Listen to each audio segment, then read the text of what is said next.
everyone, this is Akiko, music director of the Mid-Texas Symphony. This is the third episode of Behind the Scenes interview, and today I am so happy to be with our concertmaster, Craig Sorgi. As many of you know, Craig has given us a total of 8 videos during the summer, and he's going to give us more this fall. So I thought I would pick his brain today about what goes into the making of his video concerts. Hey Craig, how are you doing? Good. How are you doing, Akiko? Hi, everybody. I'm doing great. So, Craig, you dove into this whole process when the pandemic hit. You took the bull by its horn and just started cranking out these videos. And they started with a 6-minute video with, it was very nice. But then by the end of the summer, it turned into a 50-minute, basically a movie, a concert movie. So I feel like you just evolved so much as a videographer and not just as, just a creator of these videos. And I'm just so impressed. Take us back a little. Before the pandemic, were you this technologically oriented? I ask because I know some of your family members are very artsy and techy. So were you always into this technology stuff as far as music went? No, actually not. Actually, the only part of technology I was really interested in was recording and how much I could, how many recordings I could acquire by any means necessary. Let's just leave it at that. I don't want the authorities knocking at my door. Those were the old days. But no, I was not, and I've never been like a big picture taker. I've never owned a camera. So this all kind of just came out of, it was born out of necessity. Necessity is the mother of invention, as they say, and I've been learning as I go. Every video taught me something new. I would do a video and then I'd think, well, that was okay, but maybe it would be cool to do such and such. And well, how do I do that? And what do I have in my computer that can do things like this? And if I don't have it, can I find it cheap somewhere? Because, it can get kind of expensive. So I've been able to work on a really thin budget and with equipment or materials that I had, a software that I had that I didn't know I had in my computer because I'd never used it before. And so the videos, as you mentioned, went from 6 minutes to, I think the last one, episode 8, was like 53 minutes.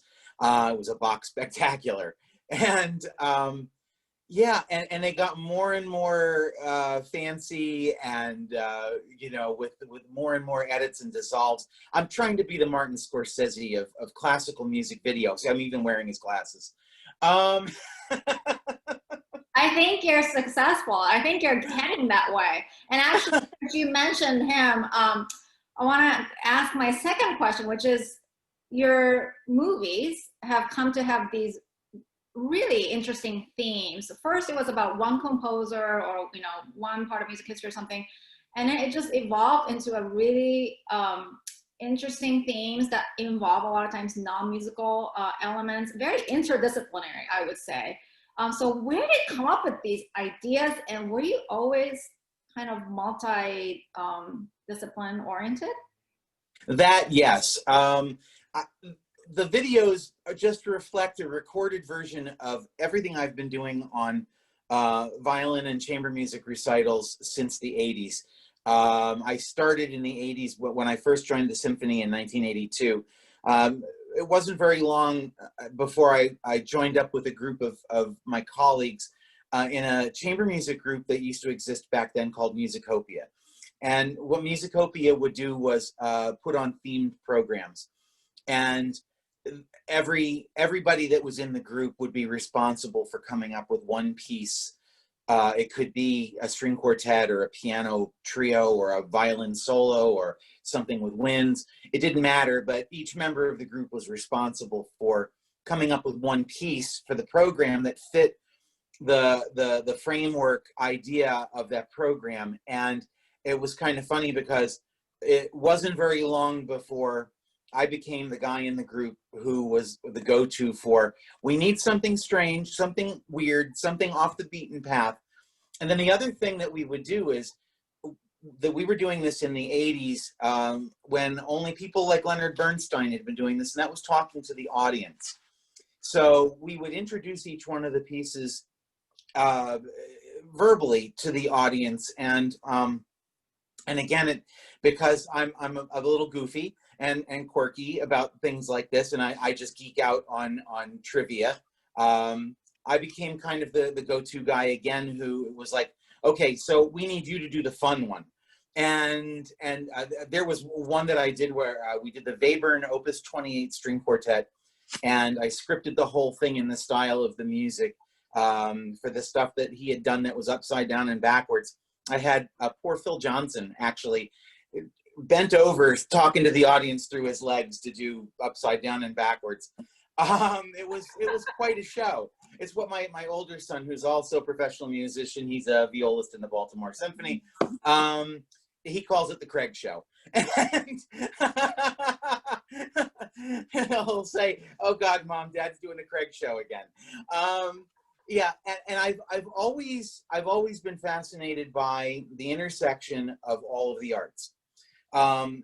Nothing exists, as they say, in a vacuum, right? And so musicians have been, inspired by painters and writers and dancers, even by architects, because that is an art in itself. And it goes all the way around for all of the arts that way. And so I've always seen and enjoyed the connection between music and books, music and dance, music and painting or sculpture. And I've always tried to find ways to connect the music somehow, either to other pieces of music through, say, lineage, or through a theme. We used to do the Mid-Texas Chamber Players at the library in Canyon Lake, and we would celebrate their birthday, and I think it's National Book Month or Week? I can never remember. And I would always give them a program that was themed around literature in music. And it's amazing. You would think, well, gosh, that's very limiting, but actually it's not. Even in chamber music, there's a lot of music that composers created that is inspired by works of great literature. Not, whether Shakespeare or Dostoevsky or, Pushkin, Tolstoy, a lot of the great writers have been influenced, by music, and a lot of the great composers have been influenced by great writers. And so it's not that hard to find stuff to do that. I think the hard part for me is always editing, saying, well, I want all of these pieces on this program, and then I have to say, well, who lives and who dies? Well, I'm glad I asked and you told me all this, because it explains a lot about your videos. I think one of the great things about these videos and all the digital stuff has been for our audience to get to know people individually. And obviously the Mid-Tex Symphony people know you both as a concertmaster and chamber music artistic director and violinist. But I think people are really feeling like they were getting to know you as a person. And I feel like this whole Craig show, that makes sense. What your son said, that is the foundation for the format and the creativity and all the connections that you drew in these videos. And, not only did you draw connections between different disciplines and parts of the world and music, but you also drew all these musicians together that were stuck at home, that could not play together. And you found a way to have them play virtually. And I think that's what I want to ask you today, and a lot of people want to know, is how do you get everyone to play together when they're all sitting in separate households? That is tricky, and we're exploring all different ways of doing that. I'm actually, my partner in crime, Laura Scalzo, and I were doing an experiment in different ways of playing together over the internet remotely at different times, just within the last 2 weeks. And I think we're gonna try that out on the next video. So yeah, that's a really good question. Before I answer it, I really want to give a shout out to my core players who are Laura, our other violinist, Laura Scalzo, and Eliza Jeffords, our violist, and Liz Lee, our cellist, and of course our wind soloists that have joined us so far, Rita and Vangel and Jennifer and Jonathan and our percussionist, Sherry. But the core string players that have been playing with me since, oh gosh, like the third video, Laura was the first one to join up with me, have been real troopers, because it's not easy. What we're doing is actually, it's a real parlor trick. There are days where I just want to pull out, you know, my hair, and I keep it short on purpose. It's, just even the other day, I came downstairs from an afternoon of recording up in my studio where we're at right now, and I just put my head down on the breakfast table, and my wife said, "What's wrong?" And I said, "I am just so tired of working like this." She goes, "I know, you want to play with your friends." So how do we do it? That's a good question. So there's an app out there. It's called Acapella, and a former student and my older son told me to check it out, because my older son Colin, he's the violist in Baltimore.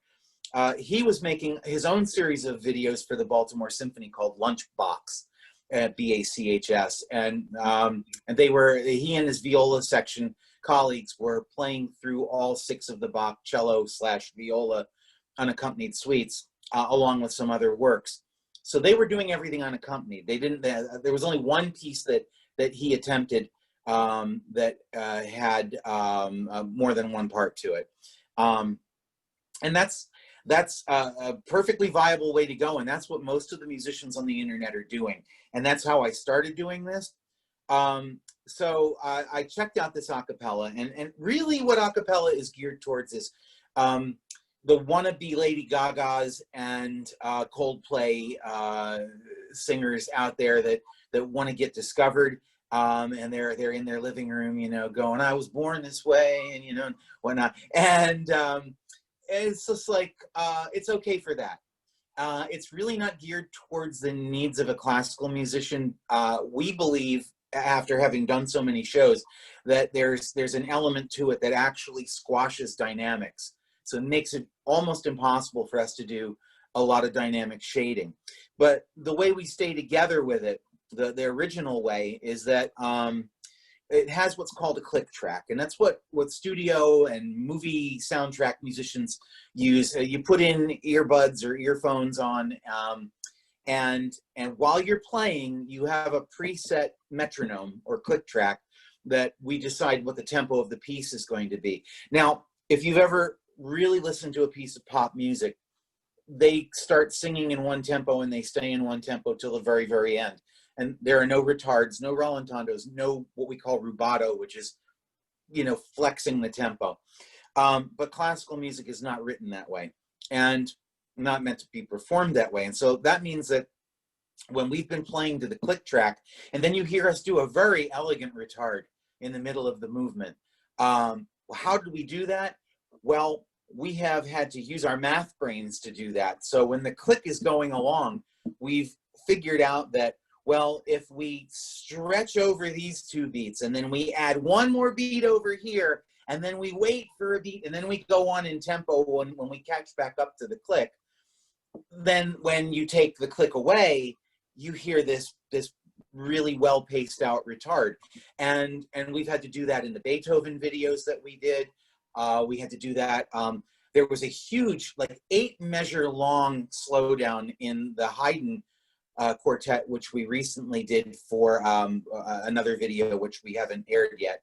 And man, that was just tricky. And so we each take a turn. So since I was playing first violin, for instance, on that Haydn, I played my part, and I have nobody else that I don't hear any of the other parts. They're all up here in my head.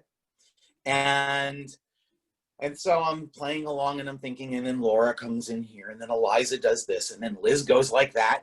And I'm trying to cue things as if they're there in the room with me. And so when you watch the videos and you see us doing the things that you see musicians do when they're all playing live, I'm imagining, just as the other musicians are when they're doing this, that the other people are there.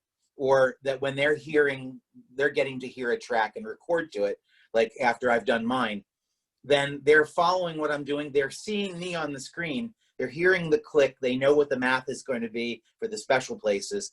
And then they physically go with it too. And so it actually gives the illusion that we're in the same room, because we've all been trained to play like this when we do play together.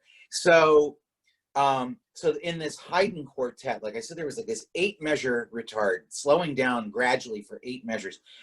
And I laid down my recording, and then I sent it on to Laura, and I said, here you go. I hope you can figure this out. Here's what I did, and this is how to count it, and this is where, and then when you get here, add 2 beats, and da-da-da-da-da. And she's like, okay. And then she did her part. And until like several days later, when she had a chance to make her recording, I didn't get, she then sent it to me and the next person in line, which was Eliza. And when I heard it, I spent 2 or 3 days waiting to hear this video, and I was a nervous wreck, because I thought, did I get it right? Did I ruin it? Are they going to be able to follow me? And then I heard her play to what I played, and it worked, and it sounded good. And I was like, oh, thank God. You know, it was like a weight off my shoulders. It's a very strange way to work. And then the end result, when all 4 parts were in, it turned out really beautiful. And of course, the audience doesn't hear the click. Now, the experiment that we're trying is I learned that you can add a visual element to the a cappella recording process. And so what I've done is, for certain pieces, like ones that have keyboard accompaniment, I've gone ahead and made a custom click track that already has all of the retards and subdividing the retards, which means smaller beats so that it becomes even more obvious what we want to do. Added that to the keyboard part by following what the keyboard is doing. And then the players can then hear it on a cappella. They turn off the a cappella click track. They only listen to the custom one in the keyboard track. We've got pretty visuals in place of it. There's some poetry, and the custom click is going. And the first experiment with that, I sent it to Laura, and I actually didn't play on this piece. So she's playing first among 3 people. And I said to her, how was it to play to that custom click track? She said, oh, we've got to do that more often. It made it so much easier, because I didn't have to do math. You know, and doing the math when you're trying to play the notes is really hard.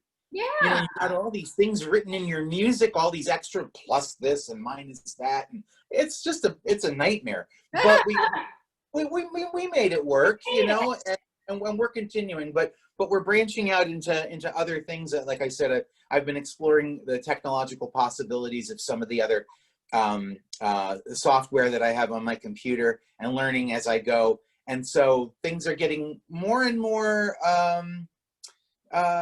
interesting, and I'm finding ways to simplify things. But for me to have to do that, it adds to the work that I do on these videos, but in the performing end of it, it makes it a lot easier for all of the players, including myself. Right. So it sounds like so much preparation goes into it before a note is even recorded from your end, and a lot of thinking and planning out. Yeah. I spent literally so we started recording on the newest video, which comes out at the end of the month. We started recording on that. I started the first recordings on one of the pieces that I play last week, around Tuesday. And this piece, in order to get this piece to work, and it's one that I don't want to talk about what it is, because it's a special surprise. It's a piece I've been wanting to do in the real world for a very long time. Not a lot of people know it. It's really nice, but the issue with it is that it has many abrupt tempo changes and about 10 small sections. And so in order to do this one, we actually had to break it down into 10 small recordings that I'll then edit together And I told everybody, so when you make these recordings, if you need like a couple of days to make them, just whatever shirt, blouse, whatever you wear in the recording on day one, leave it in your studio or put it on your chair or whatever. Right. Wear it in every video. Otherwise, it's going to be like purple today and blue tomorrow and yellow the next day. And it would look insane. So literally, I'm wearing this like a dark blue, light blue checked shirt through the whole thing, and it'll look like I recorded it all in one day, but I actually recorded it over about 3 days of recording, over about 5 days. And the lead up to us starting recording last week put me in front of my computer creating these custom click track videos that everyone will see but won't hear the click, with the poetry running at the same time as the music, because the music is inspired by a poem written by the composer. And that put me in front of the computer literally all day long for about 6 days, just stopping for occasional meals, of course, bathroom breaks, showers. What? You allow yourself to eat and go to the bathroom during these things? Yeah, I take time off for that. Spending time with my wife when she got home with school, and then the minute that she would go to bed, because she keeps farmer's hours as a school teacher, straight upstairs, and she'd say, "What are you doing until 1 or 2 o'clock in the morning?" And I'm saying, "I'm working on the video." But I'm kind of a perfectionist, and I want it to be good.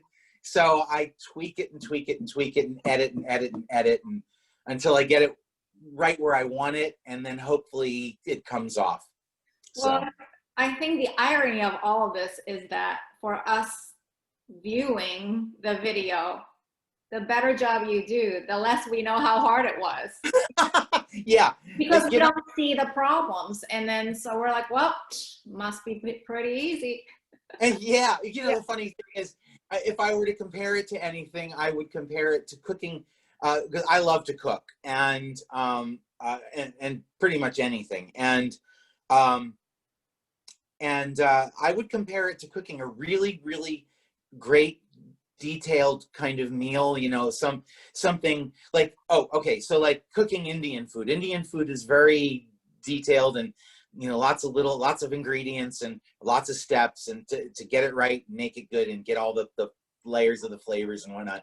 It's a complicated cuisine. So this is like making Indian food, and then you sit down, and in 15 minutes you've eaten the meal that took you hours and hours and hours to prepare. And that's kind of what it's like. Well, but we really enjoy them, and it sounds like you gave us a little bit of an idea about what's coming up in this first video this fall. But what can you tell us about the rest of the fall? Because you have a few more coming up. Okay, so the one that's coming out at the end of September, they're always themed, and so this one is called the Fall Collection.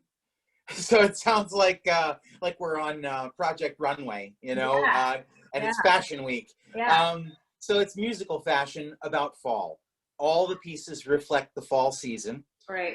They come from every genre, every period, from the Baroque all the way up through, let me make sure I'm thinking of them all, at least up through the 1940s, without saying too much.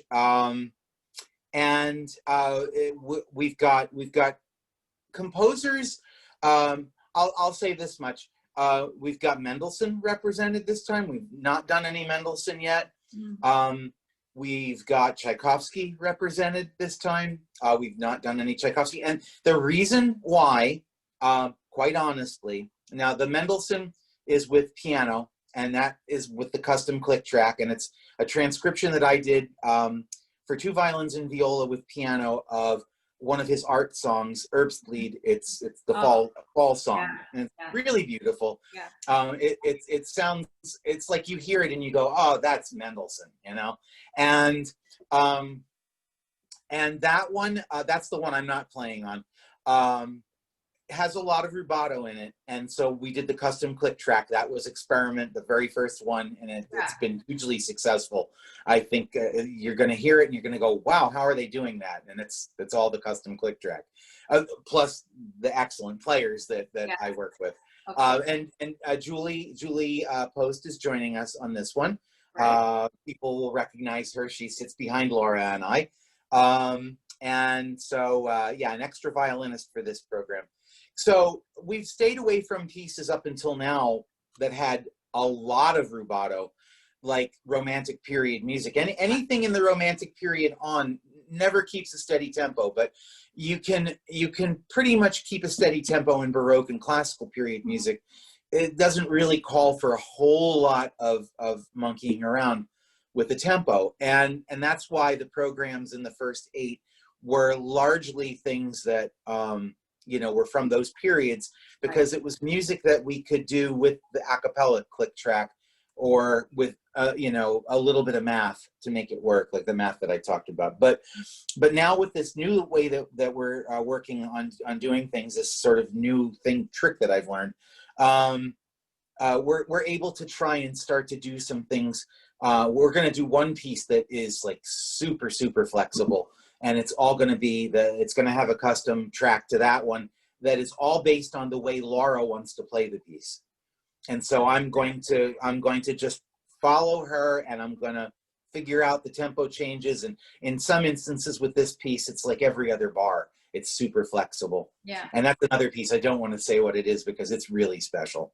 That's so, but yeah, so everything though is themed around fall. Actually, that piece was it's a transcription by a very famous 20th century composer. It's a total surprise. That was done actually only about maybe 10 years ago. So, and I stumbled on it by accident when I was putting the program together, and I heard it, and I was just floored by how beautiful it was and how surprising it is because of who transcribed it for string quartet from the original source. So that's that program. And then we have another program coming up at the end of October, beginning of November. And that one is right now, the working title is Something in the Winds. And that's going to feature 3 of our wind players, Rita, Jennifer, and Jonathan. Right. And for the first time ever on a video, we are going to feature the 3 winds on one piece, playing all just themselves. No strings, no me, no Laura, no. Yeah, so I thought that would be really nice because we have wonderful wind players, and you've heard the string players play together a lot. And a lot of the basis for a lot of, you know, chamber music, great chamber music, is that it, you know, has strings as a main part of it. But I thought it would be really nice to just feature the 3 of them. And then one of the pieces will feature Rita and Jennifer with 3 of the string players. And then Jonathan is going to perform a Vivaldi bassoon concerto, which is going to be incredible. It is a really interesting piece. I mean, you go, oh, Vivaldi, you know, it's cool and it's nice and it all sounds the same. Not this one. He gave me some choices, and I listened to this one because I said to him, how would you feel about doing one? And he's like, I would love to. And so I said, you give me your choices and then we'll talk about it. He gave me his choices. He gave me 3 of them. The very first one I listened to, I was just amazed by it. It's the one we're going to do. And I told him, how do you feel about doing this one? And he's like, I was hoping you would pick that one. That's my choice. So we're doing that one. And then we're doing a 20th century piece, which we've done before on the Mid-Texas Chamber Players program. In fact, the very last one we did, which was almost 2.5, 3 years ago. Only because it fits so incredibly well with the Vivaldi. It's the Second String Quartet by Philip Glass. Wow. And when you hear the beginning of the Vivaldi bassoon concerto, and then you go, wow, this is really weird. It sounds like a piece by Philip Glass. It really, really does. And I'm not the biggest Philip Glass fan, but Quartet number 2, it's called, the subtitle is called Company, is fairly short. So it's about as much Philip Glass as I can say. It's kind of cool. It's kind of cool, but yeah. That's fabulous. Well, it sounds like we have so much to look forward to this fall from you. And, you know, while none of this replaces the live playing with our colleagues, it certainly keeps everyone going. So thank you so much for, you know, inspiring everyone to keep chugging away, whether it's digitally or whatever. You know, we'll find a way to make music. And I think that's what you showed all of us this summer and to be continued this fall. So thank you so much, Craig. And we are looking forward to your next video. All right, you're welcome, Akiko. It's my pleasure. I've been having fun doing it. And you're right, it's keeping some people playing and it's keeping our audience connected with us. And I think that's, at this time, when we've all been ripped apart from each other, I think it's really important that we're doing that. So thanks for, you know, encouraging us to keep doing these things. And yeah, we're just going to keep moving ahead with our fun programs. Great. Thank you so much. And everyone stay tuned for Craig's videos. Bye.